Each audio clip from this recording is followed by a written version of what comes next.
Good evening, everyone, and welcome. I'm Hunter Ohanian, the director of the Stonewall National Museum and Archives here in Fort Lauderdale, Florida, where it is a balmy 73 degrees. It's been a cold spell here. We were just talking about that, but I want everybody to greet my guest, Adam Zmith. Hello, Adam. Hi, Hunter. Thank you very much for having me, and thanks to everyone for watching. Well, thank you. We're really happy to have you here. We're here to talk about your book, Deep Sniff, the history of poppers and queer futures. And so we're going to do that.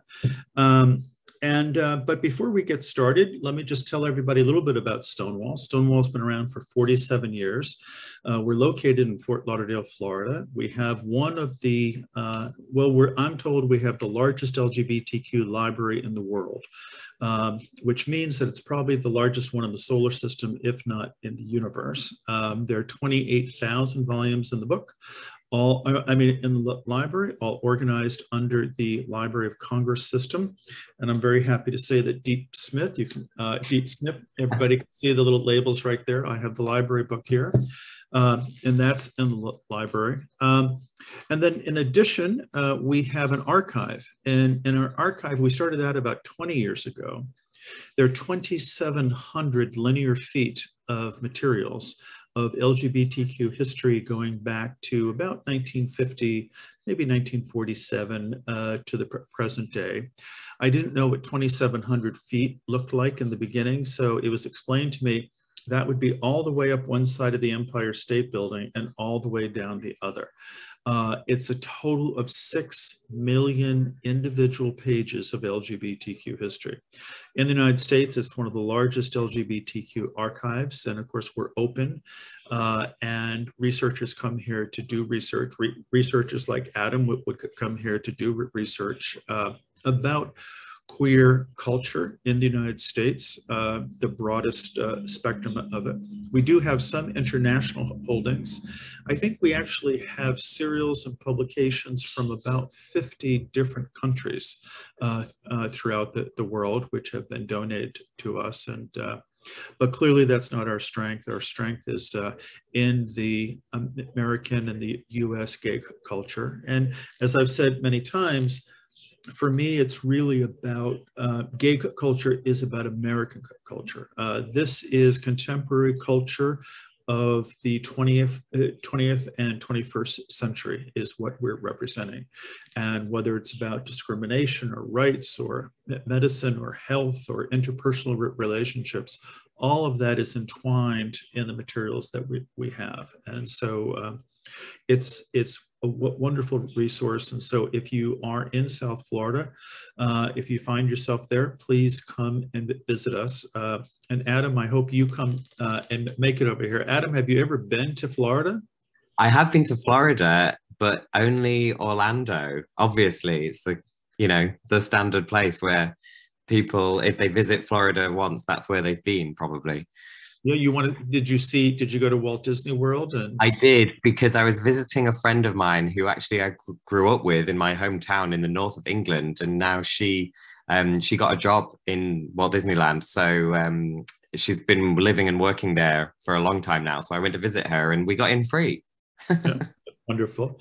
Well, it's a wonderful place. And there was a period where they were not particularly gay friendly, but I will say that they've certainly have improved those policies a lot. Of course, yeah. A lot of that stuff is difficult here in Florida right now. We have a governor, which is who, just as a little aside here, we have two bills in the Florida legislature right now. One, which is to get rid of what's known as critical race theory in Florida schools. And the other one, amazingly, is to outlaw the use of the word gay in the classroom, K through 12, which is just sort of like, really, it's wow. Just, these bills don't have a chance of passing, but they just show, where the extremes are, where people try to gather political support around these things. But anyway, I'm very easily distracted by this stuff, Adam. So let me keep going here with my little opening monologue. So we've talked a little bit about the library and the archive. People can see what we have by going to our website, which is stonewall-museum.org. There's a marvelous finding aid there, and you can always email us to ask if we have particular things in the collection. One thing we're very busy doing right now, we got a big grant from the Andrew W. Mellon Foundation to digitize our archive. And we're literally, I spent all day today going through files and identifying them and cleaning them up for documents that will be digitized, which will happen later this winter or early this spring. And so if you don't get our newsletter, you can go to the website and you can sign up for it. Again, that's stonewall-museum.org. And finally, we do exhibitions there. We have one exhibition up right now called Misinformation, which is looking at the similarities between the early days of AIDS and HIV and what's happening today with all the misinformation that has gone out about COVID.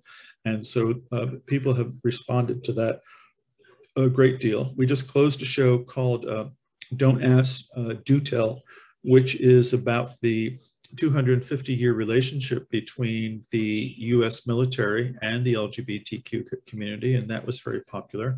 Next week, we'll open an exhibition called Robert Giard, who was a photographer and died in 2002. And he took many amazing black and white portraits of gay artists and writers from the 20th century. And we have 10 of these most amazing silver gelatin prints that are going to be in that show. So that opening will be at 6 p.m. on February 7th, and that will be up for several months.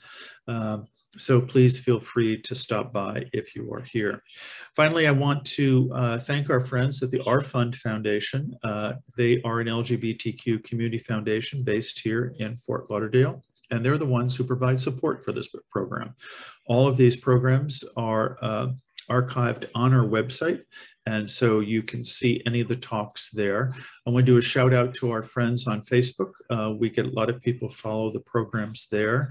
If you do have questions, if you are here and you have questions and you want to do them, just pop them into the chat or the Q&A and we will get to those. We'll be monitoring those and get to those as we go through the hour.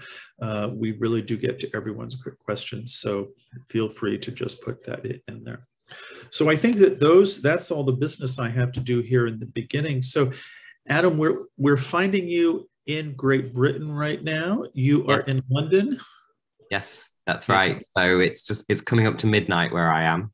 Yeah. Well, thank you very much for staying up so late. That's fine. Thank you very much for having me. Yeah. So are you from London originally? Where are you from? I'm from a small town in the north of England called Cleethorpes. It's up the east coast, about halfway up, and it's like a old-fashioned Victorian seaside town. And I moved to London, I think, about 14 years ago. Yeah.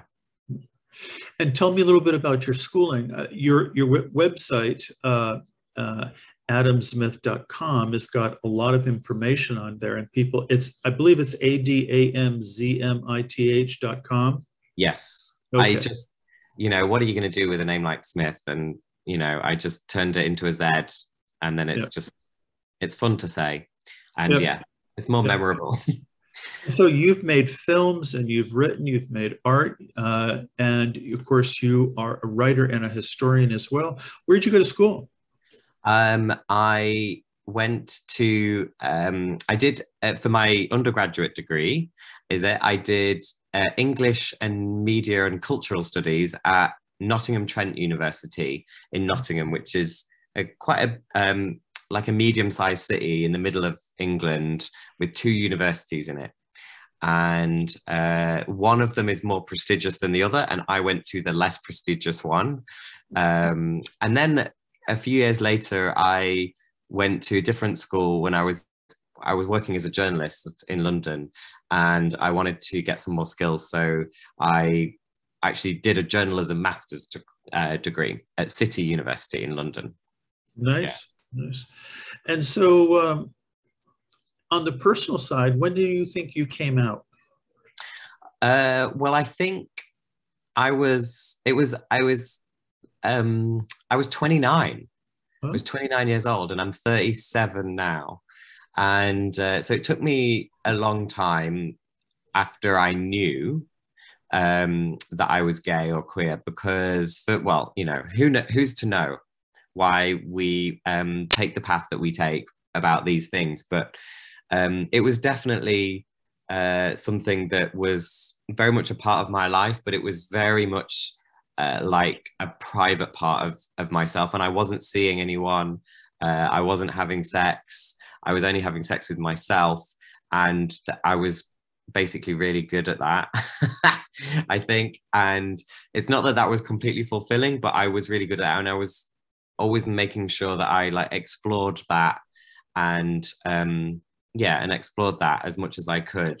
And actually there's a chapter in the book that's kind of connected to that past experience. And then at some point somebody came on to me and I was like, okay, right, this is happening and he's hot and yeah, let's do this. And I happened to be 29.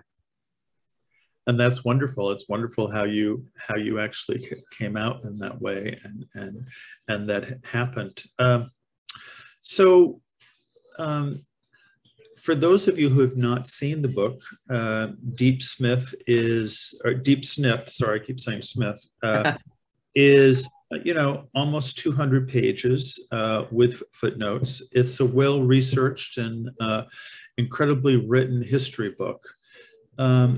But what's interesting about the book is that it takes a look at gay history really over, well, it takes a look at history over 100+ years, maybe 140 years all told.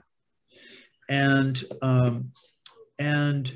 it also spends a fair amount of time, obviously, in dealing with the gay/queer relationships with a particular drug, which in this case is amyl nitrate. But it's unusual in that there are, despite how well it's written and what wonderful it is, there are very few books that I know of that actually use an individual substance to actually tell a historic passage. I mean, we can think about in the United States about how the discovery of oil or the discovery of gold on the West Coast told stories. And of course, those were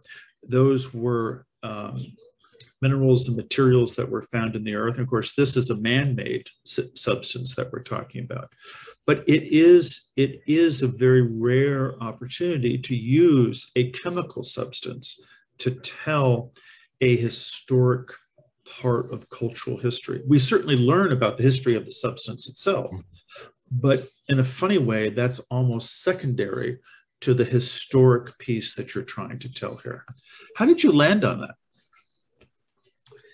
Yeah, it's a good question. I guess I started off by just thinking that, well, enjoying poppers.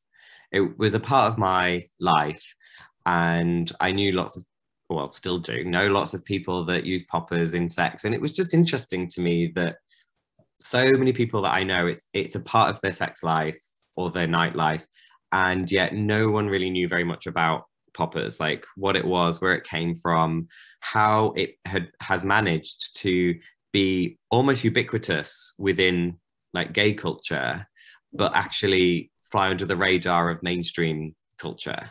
You know, everyone knows what cocaine is, including everyone who doesn't take cocaine. You know, everyone's seen it in films. It's in films. It's in books. It's completely present, and yet most people probably haven't taken it and never would. And that's not the case of poppers. It's like, if you don't know about it, then you don't know about it. It's this great sort of hidden thing in a way that many of us have lived our lives. And also as a culture, gay culture was for many, many years, and still is in many places, hidden things. So I guess when I just started thinking about, well, what is this stuff I'm sniffing and where does it come from? I was like, wow, these are actually probably quite bigger questions than what it seems like, you know? And so and also because you asked about my education, and I suppose that there's an answer in that as well, that I did a lot of media studies and cultural studies when I was growing up and going to university. And so I can't not think about those things. I think that's just a part of how I go through the world now and how I make stuff, how I think about stuff.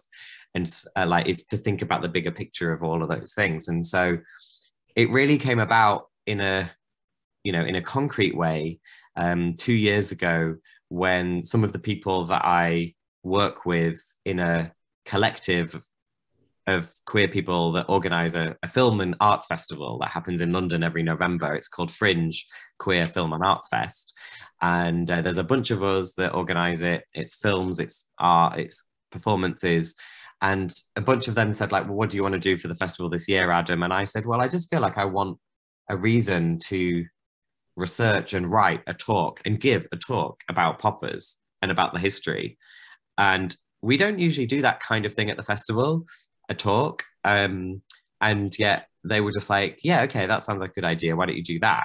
So that's, you know what it's like. You just sometimes need a deadline, and you need somebody who's waiting for you to do something that they've said that they want you to do. So it's kind of like that. So I just did some research and wrote this talk and gave this talk at the festival, and it was actually a really popular event. And I was like, wow, lots of people are interested in poppers as well. You know, we sold out the event, and people were just really into the whole idea of thinking about it in this way. So that was where it began. And then a bit later, I decided, okay, well, maybe I'll do a book.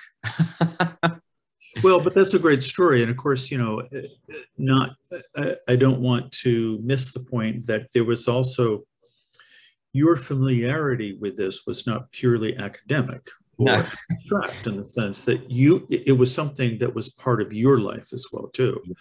And so, like drinking Coca-Cola or orange juice or something else, it was something that was available to you, that you used. And are poppers legal in Great Britain? I imagine they are, right? They are not illegal.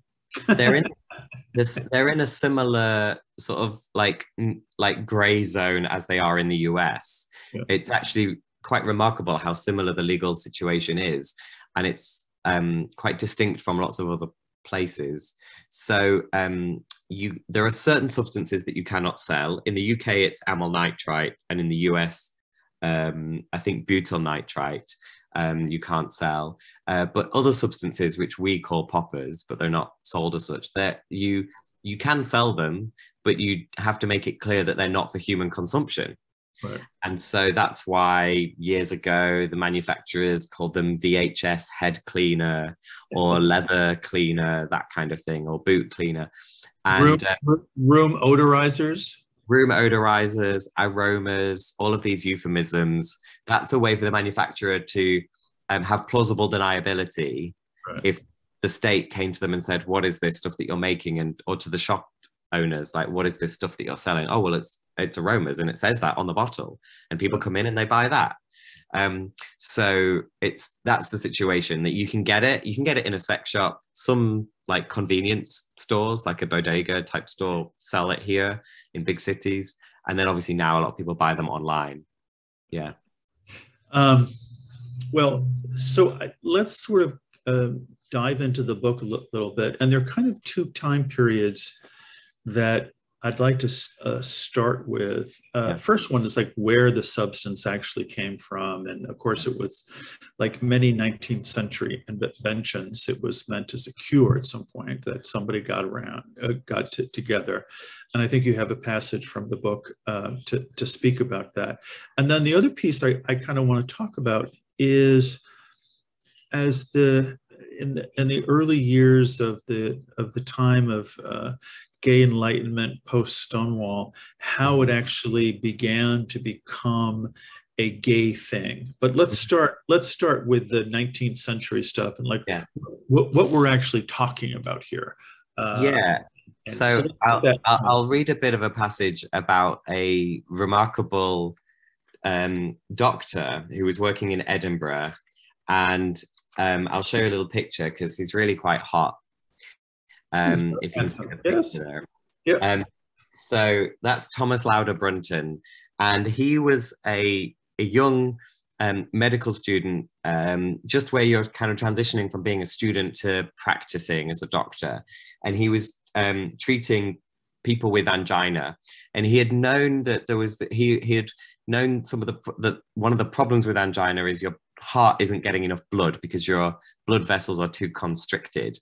So he knew that was the cause of it. And he also was reading some medical research at the time which was into this substance, which was called amyl nitrite, which was shown to be able to dilate blood vessels in frogs' legs, because you could see them, and in other animals that they did tests on, but no one had a use for it. But this doctor decided to put that use together with the problem that he was looking into.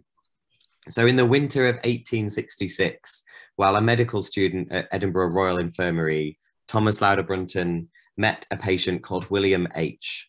This young man was only 26, but already had trained as a blacksmith and then switched to toll keeper. His first job may have required too much exertion for him to continue, because Brunton's notes reveal that William suffered from heart trouble. When Brunton met him, William had recently been hit by a dull, heavy pain about the left nipple every 3 days or so, lasting for at least an hour. The pain had come on after years of infrequent attacks ever since he'd suffered from rheumatism as a child. After a 3-week hospital stay earlier in the spring, William was back just before Christmas. Doctors gave him aconite, which slows the heart rate, and digitalis, or foxgloves. When neither worked, Brunton gave him brandy, but the strong stuff didn't help either. So there was only one thing for it. The experiment was not a stab in the dark. Brunton acted in a way that was consistent with his wishes to take basic research from the lab to the bedside, but only with a decent understanding of the actual effect on the body. He had read an earlier scientist's work, Richardson, that amyl nitrite dilated blood vessels, and had even discussed the effect with his colleague in Edinburgh, Arthur Gamgee, who made some unpublished measurements of the effect. Brunton obtained some amyl nitrite from Gamgee, who made it for him, and he got consent for an experiment from his supervising physician. And this is how Brunton came to give his patient William amyl nitrite.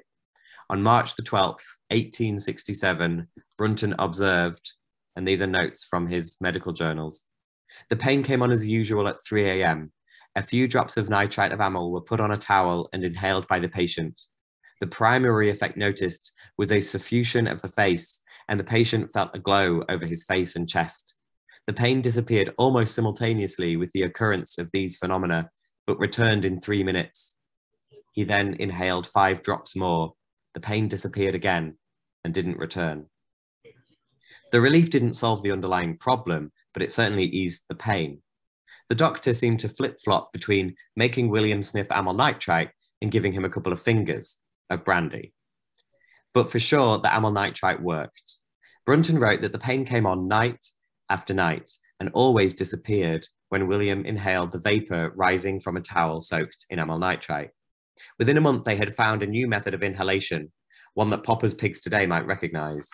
On April the 10th, Brunton observed, patient continues to have the pain every night, and instead of hailing the nitrite of amyl from a cloth, does so direct from the bottle. 2 or 3 inhalations usually suffice to relieve the pain. The effect of amyl nitrite on Brunton's patient seemed magic. He went straight to the Lancet Medical Journal with news of having treated William.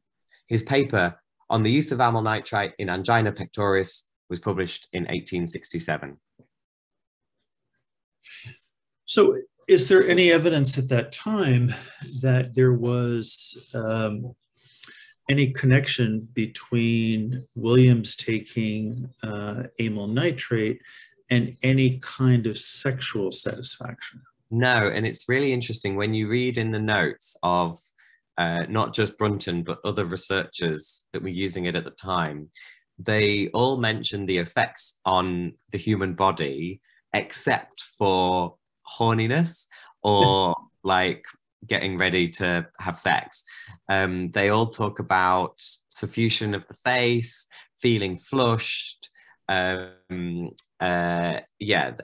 like that, really, which are there, obviously, or like head rush. So, you know, we all know those as well. But it's interesting how none of them mention those other things. I guess it's Victorian proprietary, you know, and so we don't really know when people first started to use amyl nitrite for recreation, probably in the early part of the 20th century. So it took quite a long time before they really, before it really became a part of what we now would talk about as a gay culture, you know, which started to like emerge in the 50s in the US, especially in big cities. So there's quite a big gap there between 1867 and that. There is some rumors of medical students in the 1930s sniffing amyl nitrite for pleasure, which kind of is credible, isn't it? Because they would have access and they would be prescribing it. Right. So, which of course medical students and doctors both in the UK and in the United States have done that, and all over the world have done it for many years. But I think what's interesting too is to think about the fact that as a society we have long wanted the fountain of youth, and we've long wanted an aphrodisiac, and there have been many of those things that have been put out there. But what's funny is that, at least from my experience, is that poppers are not necessarily an aphrodisiac. They don't necessarily enhance one's desire to have sexual relations. What it does is, if you are having sexual relations, it can, if you're inclined to do that at the moment, it can enhance the experience as opposed to lead you to the experience. Yeah.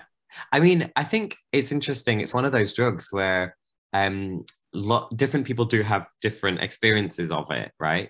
And I think what you said is right, but I definitely know it. I don't think it can necessarily like make you horny going from like cold to hot, right, in a way, but definitely, and I speak for myself, you know, it can definitely enhance my desire in the moment of like, okay, I was already kind of like moving in this direction, and that this just makes me like, I find you irresistible, right. Now that I've inhaled some poppers, you know. Right. Yep. No, and I think that's very common with a lot of people's experiences, and also I think with some people's experiences too, it can actually negatively enhance their performance capabilities as well. That's true, and that's because it lowers your blood pressure. And, you know, if you're a person with a penis, then that is something that you might not want to happen if you want to have a hard penis. You know, you want to, if you need a hard on, you know, and you need a hard dick, then you need your blood pressure to be high in order to get down there. And that's why they say you shouldn't mix poppers with Viagra, because you're giving your blood and your system like two opposing signals. Very mixed signals, which can be very problematic. And mixed signals in the bedroom is always a bad idea anyway. So we have this drug that's been put together to try to cure angina, which, as you said, is a heart ailment having to do with blood going through the heart. And you know, both in the UK, I'm sure it came to the US relatively fast. There was obviously a lot of communication in the late 19th century about medical cures, and but somewhere along the lines, as you mentioned, people decided that it provided a degree of satisfaction from a sexual standpoint. And then my understanding, my memory from your book is that it was one in the United States, and this may be true in Great Britain, but one did not need a prescription. It was something that was available generally over the counter. Yeah. And then sometime, but it was sold in pharmacies first. And but then there was sometime by the late 50s or early 60s, there was pharmacists began to notice that there was a group of individuals who were buying it, who they suspected were buying it for not its intended purpose. They were buying it for recreational use, or they were buying it for some other purpose. And so an analogy of something like that might be like in the 1970s, where people would buy, let's say, airplane glue, and they would sniff airplane glue. Or they would buy those little vials called whippets that would have, I forget what it was, but it would help foam up cream in a whipped cream dispenser. Yeah. And of course, those things are very dangerous and they can cause a tremendous amount of harm. But go back to the time, if you will, in the Yep. story about in the late 50s and early 60s, where the medical community and society decided, wait a minute, people are having too much fun with this and using it for not intended purposes. And so what happened then? Yeah, well, there were some pharmacists wrote to the Home Office in the UK, which is our sort of state department, and that's the government department that has oversight for drugs policy. And some of these pharmacists wrote to say basically what you said, which was, well, hang on a minute, you know, we have this substance which is recommended for people suffering from angina, and people suffering from angina are usually older and or unhealthy in different ways. And actually what's happening is very basically healthy young men are coming in and buying this stuff. So we think something's going on. And the UK government then, the Home Office looked into this, and they did find that it was being used. It was being used for an improper use, and so there was a bit of discussion about that. But actually, it was still quite a I don't know, like a permissive decision actually that the Home Office made. It was a sort of classically liberal British position of like, well, it doesn't seem to cause that much harm and suffering, and it's not like a huge like social problem yet. So they were quite lenient about it. But then by the 70s, a prescription requirement had come in, both in the US and the UK. It had reached a point where that had happened, but that by that point, really, the cat was out of the bag, you know, and so many more people were doing it, and then the businesses had sprung up to manufacture and sell poppers for this purpose. So basically circumventing pharmacies. So allowing people to buy the product anyway, not just like through a pharmacy and claiming that you have an angina problem, but actually just to be able to buy a product which is marketed and sold for gay men, basically. So that's just an interesting part of the history, I think, that there was a bit of legal like a bit of state attention, and then a prescription requirement, but it was basically too late, and that businesses had already sprung up, because that's how businesses work, especially in the UK and the US. Yes, and our health systems in certain ways are very similar in the sense that we have federal agencies that control the distribution of substances that can be harmful to people. And you know, we both have a prescription system. They're different, but we both have systems that allow this to happen. I think what's sort of interesting to me about this as it happened here, and I don't know if the same is true in the UK, but it seems something happened here in the 60s where it wasn't like the FDA came in and said, we're taking control of this substance. Yeah. We are going to say you must have a prescription. And so it was very black and white. Yeah. In New York, you could buy it, but in Right. Massachusetts, you couldn't buy it. Right. In Florida, you could buy it. And in Texas, you could buy it, but you couldn't buy it in Maryland. I don't know if I'm 100% accurate in that, but it was sort of selective as to how states decided to regulate. What do you think that was about? Well, I think, yeah, it's interesting. I always find that interesting to hear about how the states are so different. And I think a lot of people who haven't spent very much time in the US, a lot of British people that haven't spent very much time in the US, sort of think of it as one country. And actually then you go there and you spend time there, especially if you're lucky enough to go to different states, and you're like, wow, these are actually like different countries. I mean, they have their own legislatures, and like that's so obvious to you. But I think for us, because we're basically like Massachusetts, and that's it. That's what we are in Britain, away, like sort of. I mean, we have slightly different states, but we have such centralization. Anyway, that's a whole thing. But yeah, what do I think that's about? Well, I think it's about, I don't know, you could do some kind of survey of, to find out what that was about. But I think it's about, it feels to me like it's about the different levels of risk and appetite that different political bodies, and if you think about a state as a political body, you know, like in the crudest terms, is it red or is it blue? a particular state, and what the attitude of that political body is towards substance use, first of all, and then towards gay members of the population, because these two things are so heavily associated. And I think there were some places that I haven't found any evidence, and I'm not saying that it doesn't exist, and I didn't look super hard, and I couldn't do a lot of research because I was writing in the lockdown, but I didn't find any evidence of like actual stated homophobia, where someone in a in a government body or a regulatory body or a state level function has said, oh, we must ban this substance because gay people are doing it and that's bad. I'm not saying that didn't exist. It certainly exists, we know, unconsciously in lots of different ways, and whether it's written down anywhere is a different thing.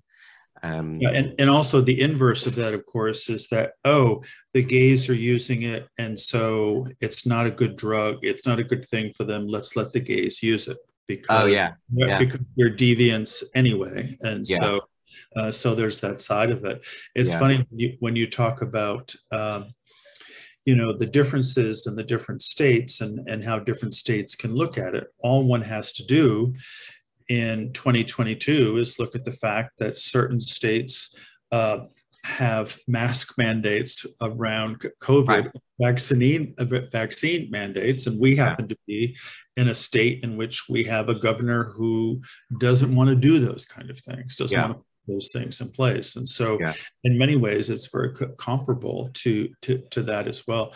We have a question from Sean here about what weren't poppers or amyl nitrate used in chemistry labs for some reason.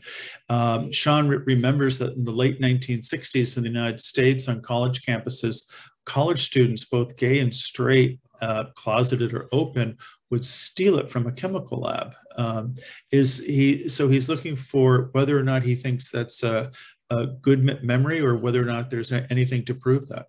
I don't know. I have to say, I don't know. I haven't heard of that, but I mean, it doesn't really surprise me. It sounds like Sean knows more about that than I do, and maybe has experience of that, and by all means share it. I mean, we know that kind of stuff is absolutely what goes on with undergrads on campus with access to chem labs, don't we? Whether they do it out of hours or what. That it doesn't at all surprise me. The thing about poppers is when you start talking about it, like we are doing now, I seem to find like there are so many different stories and rumors and experiences that people have had. And there's always something new that I learn when I do a talk like this, whether it's a new way of sniffing poppers or a new use or whatever. So that's a new one to me, but it doesn't surprise me at all. Were you looking for something, Hunter? I was indeed. What were you looking for? Well, what I was looking for behind me was I have no surprise, but I have a pretty good archive of gay magazines and things there. And so I was trying to put my hands quickly, and I wasn't able to do it. That about how and when poppers began to make the appearance in gay magazines. And so you touched on this some. Clearly, it was post-Stonewall. It was, of course, we know Stonewall happened in '69, but it seemed to me that it just burst onto the scene of gay publications, I want to say 70, 71. And, you would see it in Blue Boy and Drummer, and you would see it in every magazine as an advertiser. So clearly, like this. There you go. And of course, that's from the book, folks. And so that's a wonderful illustration by Rex, who just did these beautiful pencil drawings. And that was a product called Bolt. And I think Bolt. Yeah. You said that these ads burst onto the scene. I mean, these guys' pecs are bursting out of their tank tops, talk about bursting. Correct. Yes, they are truly bursting. But what I think is interesting about this is the way, like you said, that moment in the very early 70s when poppers became a product that was, and their presence in ads like that was very much about being a product and about being sold. And that's one of the things that I found myself writing about, actually, was kind of like the place of poppers within capitalism, and how capitalism and gay identity have this relationship and this play, where some people's own sense of identity, and this is true of, like, you know, so many demographics and different parts of our identity, that so much of how we are able to think of ourselves actually comes from what is available to us as a product, and what is available to us as a visual representation of this thing, because it's also a product that we can buy, whether that's in an obvious sense like an advert, or in a less obviously commercial sense, like if you think about Netflix now making content for specific demographics and specific identities. And of course, it's commercial because we're buying Netflix, we're paying for Netflix, but it's not a product like we're buying, you know, orange juice or something.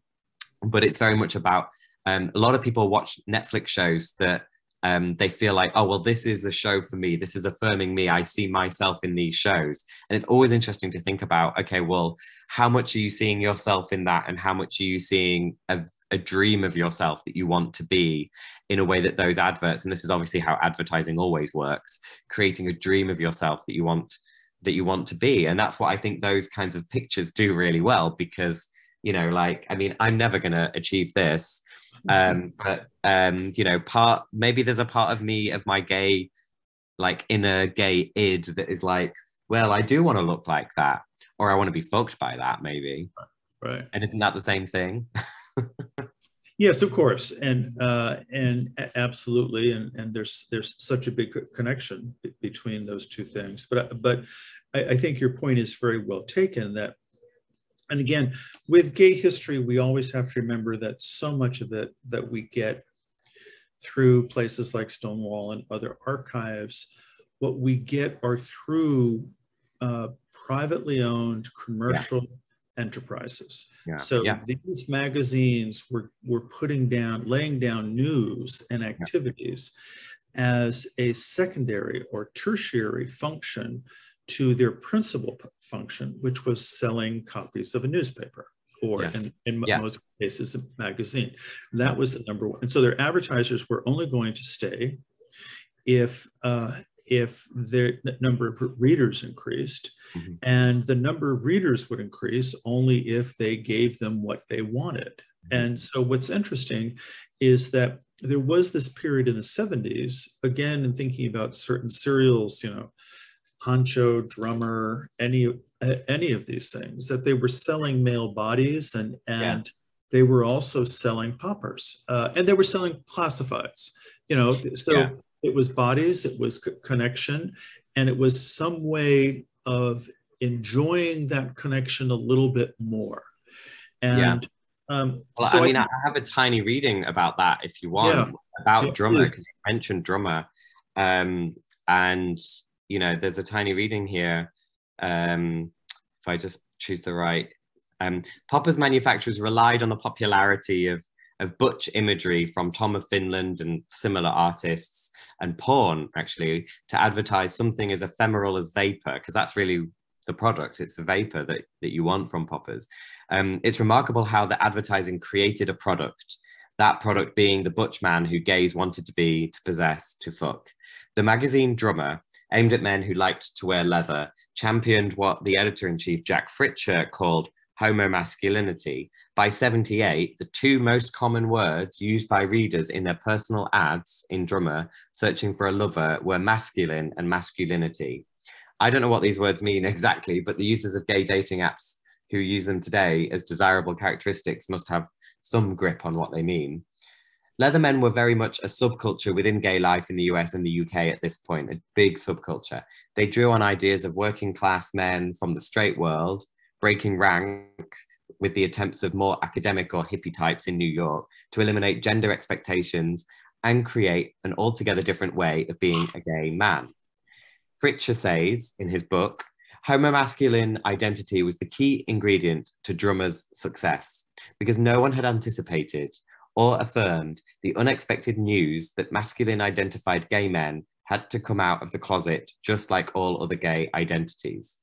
And he also said that the revenue from Popper's advertising, not advertising in general in the magazine, but specifically Popper's advertising, basically was a huge significant slice of their revenue. And they would not have survived as a magazine without, if all the Popper's manufacturers took away the advertising, Drummer wouldn't have existed. Without question. Without yeah. question. Yeah. Yeah. And I don't know that anybody has, I mean, I'm sure that the publishers, like Fisher and others at the time, knew that to the penny. And I don't know of any recent studies about that.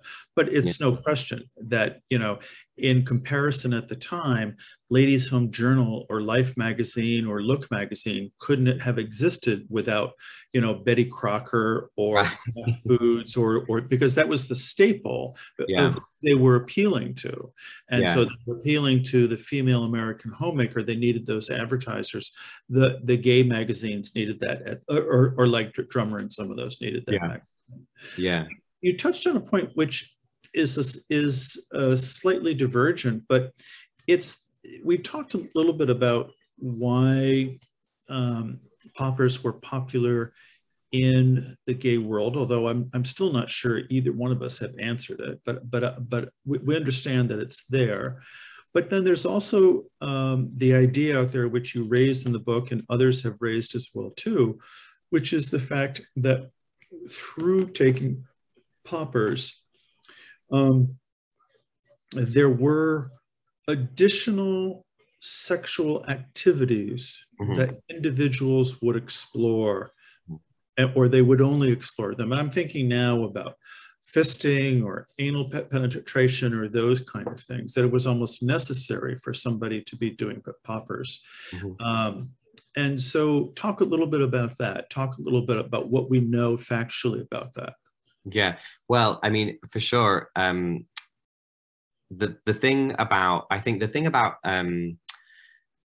gay sex and queer cultures generally is that we are very explorative with our sexualities and with our bodies, and it seems like we're always, obviously that's like in a way like the core aspect of our identities, but you know, as a group, an individual might have a lower priority for that over other, you know, below other things, but generally.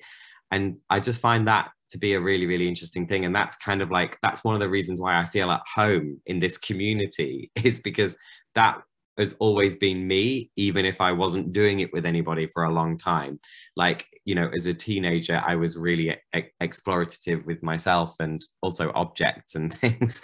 So I find that really interesting. And I think you're right that like sexual subcultures are created and sexual practices are created. You know, fisting was at some point created and then, you know, and grew and evolved and developed and became, you know, a real significant part of people's lives and a significant subculture with its own groups and clubs and all of those wonderful things. Just to interrupt you for a second on that though, I do think that kind of extreme sexual behavior was something that expanded far beyond those that actually participated in it, because even if some didn't participate, they fantasized about it. So the number of practitioners was actually beyond the literal practitioner. Yeah, that's true. I think that's true. And I think that's quite true of like broadly like S&M culture. I think and that's actually, you know, a lot of people know of the iconography of those things and some of the practices and things like that, even if they don't do it themselves or actually don't have an interest. But I think there's definitely like a big halo of people that absolutely do have an interest and do it in that, but they don't do it yet, or they're not able to do it, or they just don't dare to do it. We did a few years ago now, I wrote an article when I was a journalist. I wrote an article that was an analysis of the data that was released by Pornhub about regional variations in search terms, because I wanted to see how widespread was the consumption of gay porn in the UK, and how did that compare to the levels of identification of being gay in the UK. And actually what you find is, first of all, the consumption of gay porn everywhere. Well, first of all, it was very, very evenly spread. So we tend to think of hotspots of gay existence like London or Brighton or Manchester, some of these gay associated cities. And actually, when you look at behavior of gay porn, consumption of gay porn, like it was very, very evenly spread, you know, proportionate to the population in these different places. And that was out of kilter with the level of identification of people identifying as gay, basically. So far, so Kinsey. Okay, but going back to the point about fisting, I agree with you. You're right about like the number of people that are thinking about things and just not doing them or not saying them, and that's true of a lot of practices. And the things that I kind of came upon when I was working on the book, I mean, I knew about it already, but I started to think about it a lot more, and it became a chapter in the book. Is this specific culture that's around poppers and sniffing poppers online in a Zoom call like this. You know, people finding Skype calls or Zoom calls to join rooms of maybe just one other person or a whole bunch of other people, and everyone's basically masturbating and sniffing poppers at the same time, and sometimes talking to each other about it and kind of goading each other on. And that's a whole culture that now exists because the combination of poppers and the internet and Zoom call and, well, like video chats. Yes. And like that didn't exist at one point, just in the same way that fisting didn't exist, but sure, we explored and we found it. But now you've jumped in the history, you know, and you know, and again, I think you're absolutely right that I think as part of the culture, part of the gay culture, certainly COVID has brought a fair amount of that. Yes. But I think, you know, two other pivotal points to me that I just want to be sure we touch on a little bit. Yeah, we have to go back a bit. We have to go back a bit because you and I talked about this little bit in the pre-show chat, which is the idea that, you know, the first story in the US about AIDS was in the New York Times in July of 1981.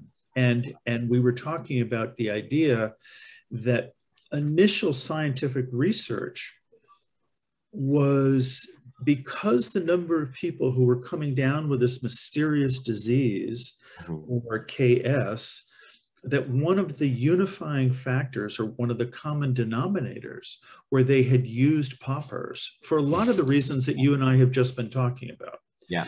And so, you know, there was a headline on the front page of the New York Native, which was a very sexually progressive gay male newspaper with the headline, "Do poppers cause gay cancer?"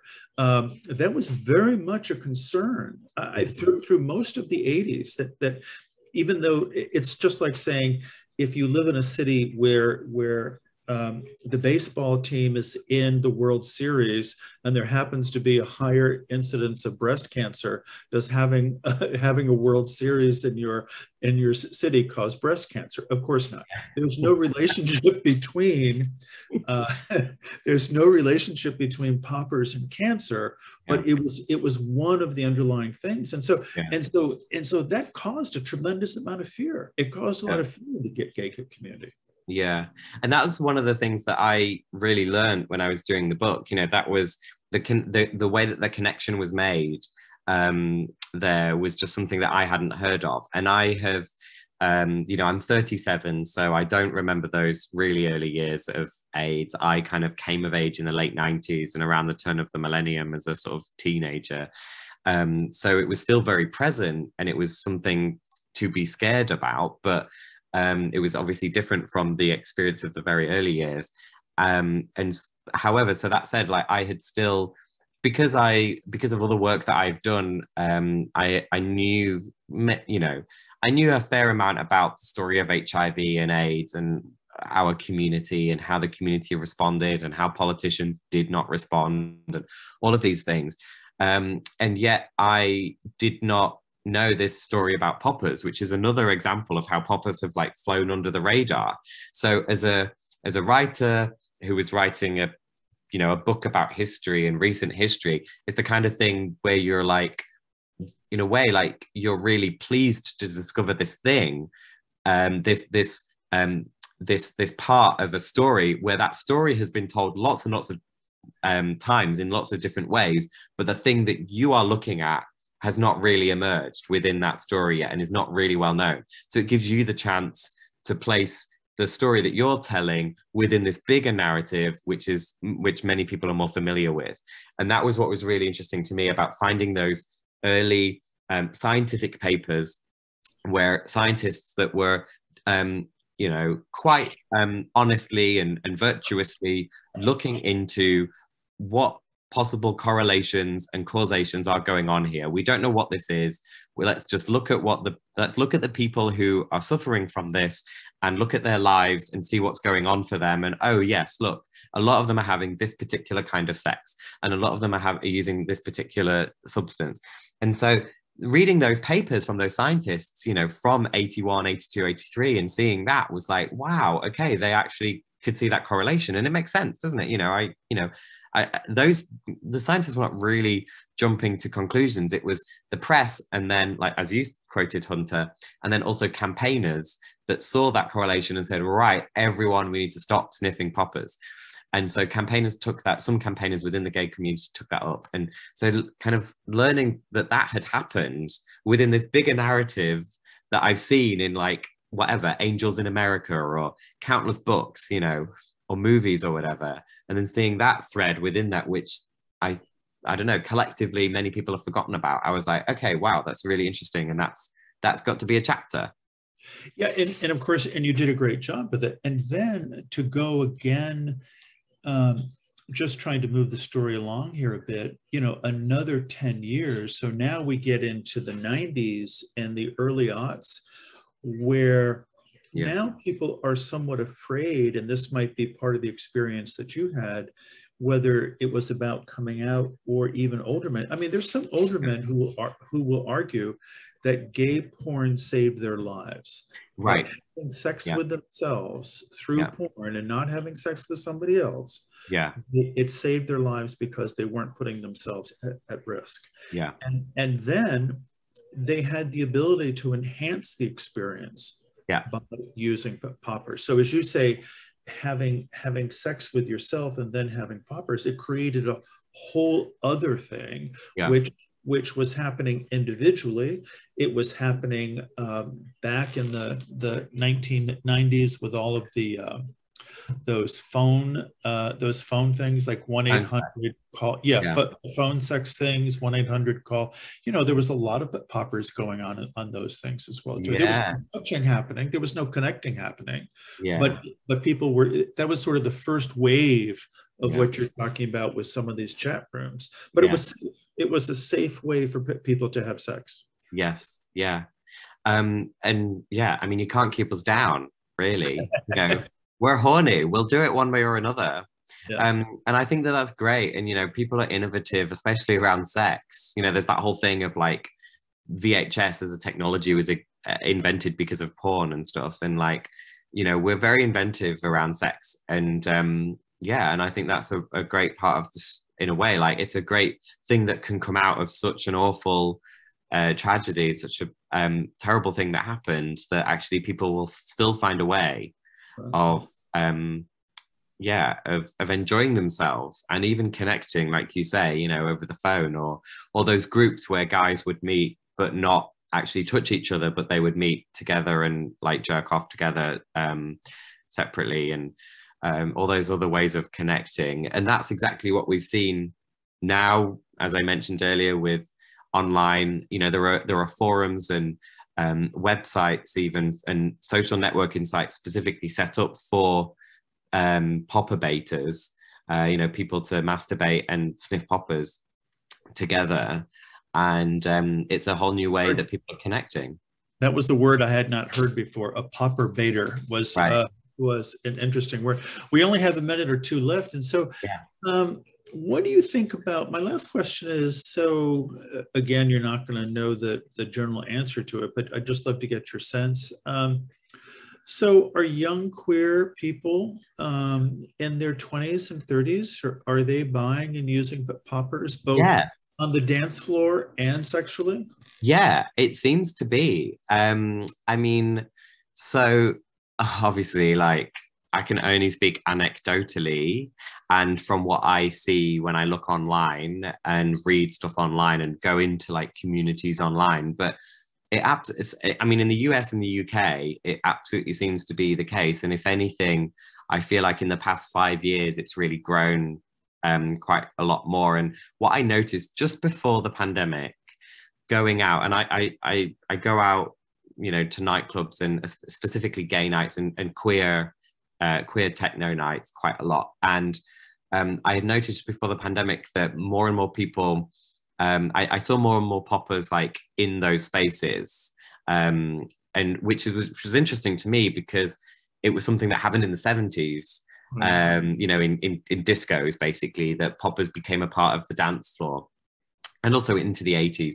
And then in the 90s, it was like the rave culture, which was like predominantly a straight culture where people took ecstasy in the UK, I'm talking. And but poppers were a part of that, partly because it helped. If you take your ecstasy pill and then you sniff poppers, you come up faster on your E. So that happened in the sort of like early 90s in the UK, in the rave culture. But definitely for a long time, I didn't see them, and I thought of them as only as in the bedroom. That's what I thought of poppers, and that's kind of where I saw them. That's where I used them. But then I noticed that a couple of years, like maybe a year or two before the pandemic started, for places like the UK and the US, that people have been doing it more actually, like in the nightclub, including me. And like now, you know, there are certain nights that I go out where I know, like, oh, I'm going to take poppers out with me, because that's what me and my friends want to do in that space, and it's like it's a regular thing. You asked about people in their 20s. You know, I'm 37, and sometimes I do sleep with people in their 20s, and that's happened a few times recently. And like, yeah, people know what it is, people use it. Yeah. And I don't know anything more than that anecdotally, but it does seem to be. And I think as well, there's something else going on, which is about I guess affirmation and iconography, and I guess group identity, because I see it quite a lot on social media, like people posting about Deep Sniff or about other or like artwork that's got poppers in it.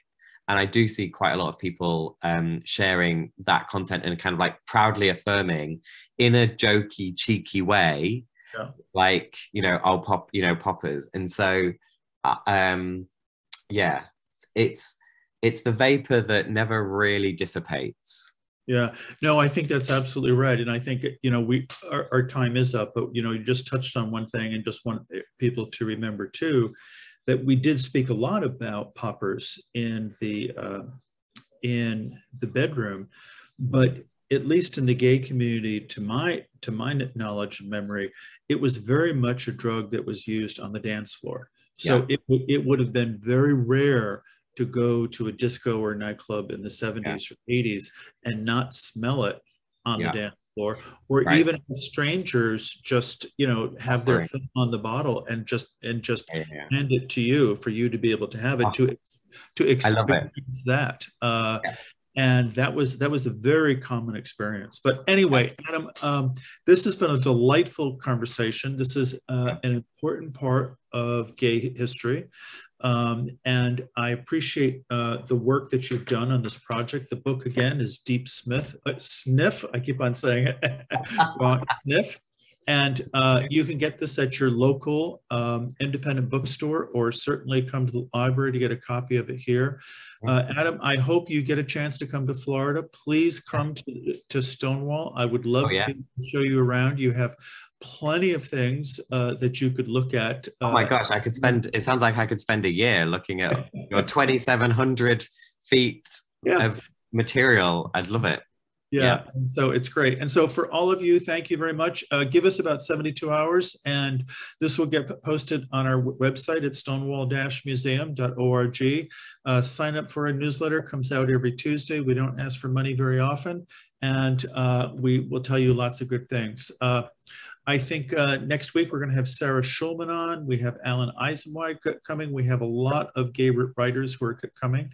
And so all of these talks are archived on our website. And so, Adam, it's lovely. Thank you for staying up so late for us. It's probably what, 1 o'clock, or it's probably 12:30 now in Great Britain? I'm going to go straight to bed. Very good. But thank you so much. Amazing that you have Sarah Schulman speaking. She just posted on Instagram last week the books that she's reading right now, and she put my book on that. Like, she's got my book, so maybe she's going to read it. It's amazing, and she's such a hero. So that's great. Everyone's in for a treat. And yeah, Hunter, thank you so much for such thoughtful questions and such a great line of questioning through the book. And yeah, I'm obviously now struggling to put a sentence together, so I definitely think it's bedtime, but I'm really grateful. Thank you very much. Happy to do it, and I hope, seriously, I hope you and I get to work together soon. Yes. Thank you. Yeah. Good night, everybody. See you all soon. Thanks, everyone. Bye.